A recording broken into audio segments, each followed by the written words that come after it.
and welcome to New Tool Tuesday, a series where we share some of the latest tools and equipment released in the industry. Each week we'll highlight new tools added to our website, Vehicle Service Pros, to help you stay informed on new releases. This week we have 5 exciting tools to share with you. Our first tool is the Blackout Kit from Challenger Lifts, which is designed for use with 2-post lift models so facilities can manually lower a lift during any loss of electricity. Next is the Milwaukee Tool 98-piece 3/8-inch drive 6-point and 12-point metric and SAE ratchet and socket set with pack-out low-profile organizers, which features sockets with 4 flat size, sure rolling, and are wrench compatible.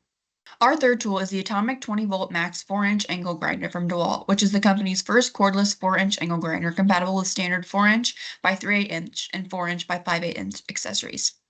Next is the LaunchTech USA X431 Torque Auto HD Pro Scan Tool, which delivers full spectrum diagnostics with precision and confidence for light or heavy duty diesel or gas vehicles. Finally, our last tool is the flexible multifunction Cobb LED rechargeable work light from Ascot Supply, which features 1500 lumens Cobb light and 300 lumens gooseneck. Thanks so much for joining me today for New Tool Tuesday. If any of these products piqued your interest, just give us a shout on our socials. Keep your eyes peeled for new products featured in both our newsletter and print issue by following the links below. See you next week.